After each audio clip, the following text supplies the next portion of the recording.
PhillipTurtle is President of the Australia Indonesia Business Council. Phil, thanks for joining us. Good morning, Mike. A pleasure to be with you. How did you come to be involved in the Australia Indonesia Business Council, otherwise known as AIBC?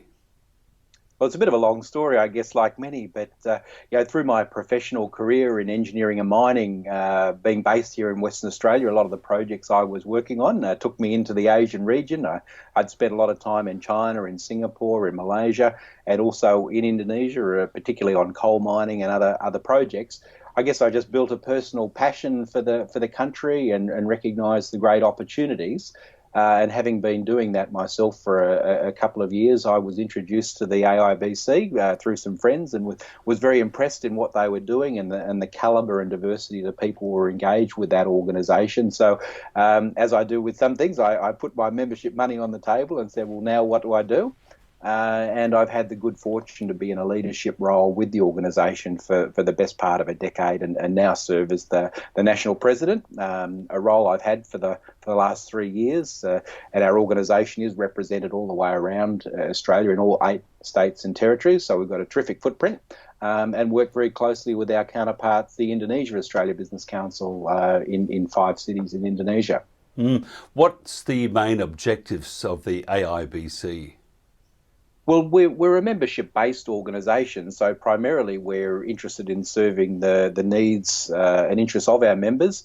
You know, many of them have got existing operations in Indonesia or ambitions to be in the Indonesian market or work with Indonesian counterparts. So we help. I wouldn't necessarily describe our organisation as a club, but that's kind of the feel we like to have, where we bring together like-minded people who've got a range of experiences, good and not so good at times, where we can bring them together for networking and other events, a good exchange of ideas and contacts and business opportunities and the like. We do that in both countries with our counterparts and also advocate to government on their behalf when particular regulations or other issues come up from time to time. So we're very responsive to the needs of our members, and our membership is really across all sectors. We're in mining, oil and gas, power, infrastructure, tourism, agribusiness, education is normally a big one. Of course, COVID-19 has impacted heavily on international students and the like, so how that develops with COVID hopefully resolving in the not too distant future.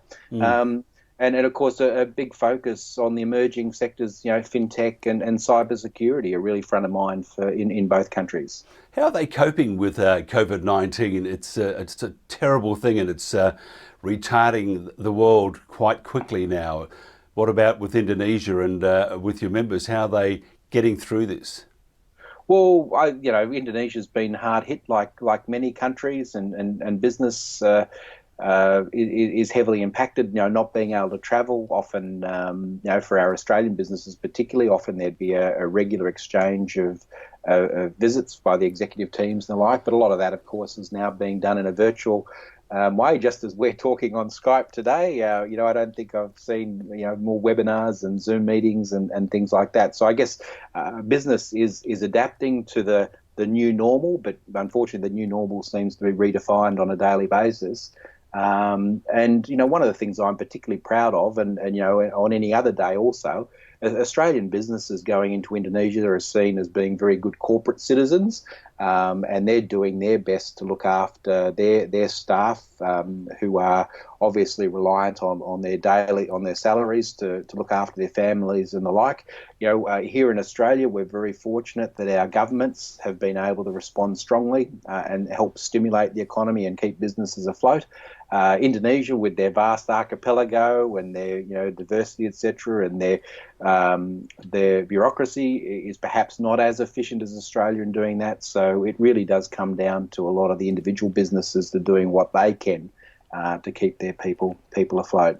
You've been very involved in the Indonesia-Australia Comprehensive Economic Partnership Agreement, which came into operation last month after 10 years of development. What are the big wins and the challenges for this for both countries? Well, the big wins, I guess, with the agreement by its very name, the key words there are comprehensive and partnership. It really is intended to go right across the economies of both countries and have opportunity across just about every sector. In terms of tariffs and duties, when you look at Australian goods going to Indonesia, under the new tariff schedules, 99+% of Australian goods by value will be able to enter Indonesia tariff and duty free.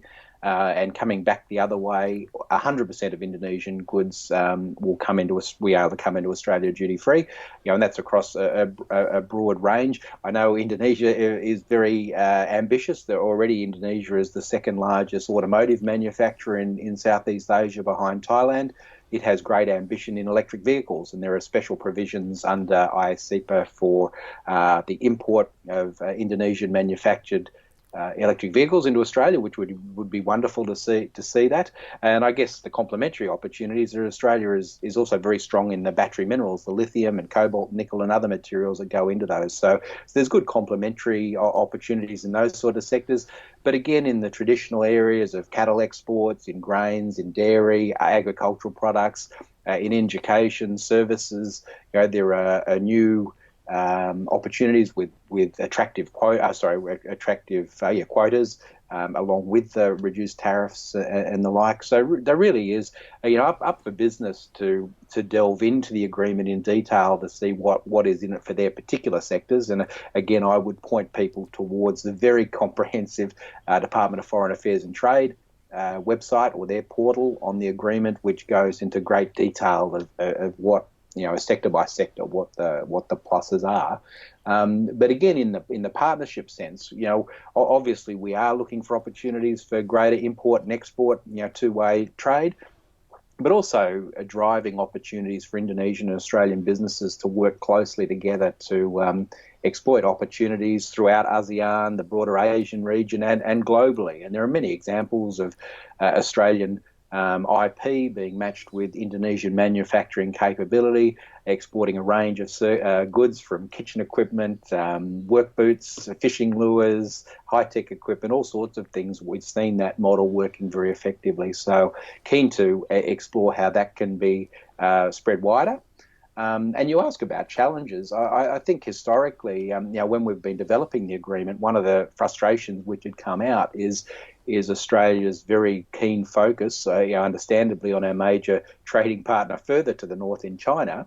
And anecdotally, so Indonesian business was often amused that they tell the anecdotes of looking up in the sky to watch the jets fly over them from Australia to China. So, with some of the trade tensions globally, there should be a greater focus for Australian business on Indonesia than there has been historically, particularly with this new agreement. So for us too, we see a great role for us in the advocacy of the agreement, getting the message out to as many businesses as possible about what could be in it for them, and excite them about what they can do in our near neighbour Indonesia. How is the Indonesian economy at the moment coping with COVID-19? Well, it's been hit hard like many. I think only yesterday there was the latest GDP announcement, and there was a Q2 drop of 5.3% on Indonesia's GDP, and unfortunately, 3.7 million people becoming unemployed. So the economy has been hit quite hard. But even as we saw in the GFC, Indonesia had quite a resilient economy because it has a large domestic demand and population. So it kind of rode out those storms better than many. And earlier forecasts saw Indonesia's GDP, which normally tracks around plus 5% year on year, dipping to close to zero, but then picking up again. Which was only one of three global economies expected still to keep their heads above water. So whilst they've been hit hard, and I know we'll possibly talk about McKinsey's latest research, Indonesians are very resilient. They're very optimistic.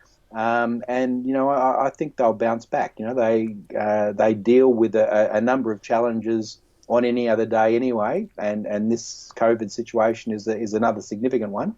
But I'm confident Indonesia will ride this out quite well. Richard Vandershaar from Indonesia Investments was saying a couple of weeks ago that It's made up, Indonesia's made up of micro, small and medium businesses. I think it's about 97% he mentioned, and yet the government is saying, because of that very reason, it's saying we must get back to business. That's encouraging on one hand, and on the other hand, you don't want this cursed COVID-19 virus just decimating the population, because it's a large population, isn't it? Absolutely, but I guess every country is faced with that balance, that very difficult balance of looking after the economy and looking after the health of your people, and as you note, the dynamics in Indonesia are different. Only 30% of the workforce would work in what we would describe as sort of formal employment. Having a 9-to-5 job with a business. The rest of the workforce are entrepreneurs. With their own startups, their own small business, their own warung on the side of the road, or trading, so very entrepreneurial, but that's where the social distancing and other lockdown sort of measures don't work so well in Indonesia, because it really does bring the economy to a grinding halt very quickly, and just prevents people from fulfilling their day-to-day needs. So it just is a different equation for Indonesia to deal with. You mentioned the McKinsey report. Tell us a bit about that and the outlook for Indonesia. Well, again, without going into too much detail of it, McKinsey's done some great work in Indonesia over the years, and have been looking closely at Indonesia's rise in the economy, already a well-established G20 country, rising up the rankings as Australia perhaps drops down the rankings. But unsurprisingly, discretionary spending has been hit very hard. Retail, restaurants, and the like. So the economy has been hit hard, as evidenced by that 5.3% GDP drop. But then again, like others, there's been a rapid take-up of online shopping and other digitalization means. People are finding new and different ways of doing business, and Indonesia's, as always, remain confident and expect to be able to recover lost ground quite quickly once this situation is resolved. And the terms of using cautious optimism, all of that remains high, and I'm always interested. McKinsey used that term, cautious optimism, and that's how I describe how people should approach Indonesia anyway, because Indonesia's it's got its own idiosyncrasies, but there's always good ways of getting business done. Now, Australia Indonesia Business Council, or AIBC, much easier to say after a few drinks, but it's far too early for a few drinks, but 10 coffees certainly gets you going, let me tell you. I'll be looking forward to my first of the morning soon. What's the easiest way to get hold of the AIBC and yourself? Well, I guess we do have a website and various social media channels.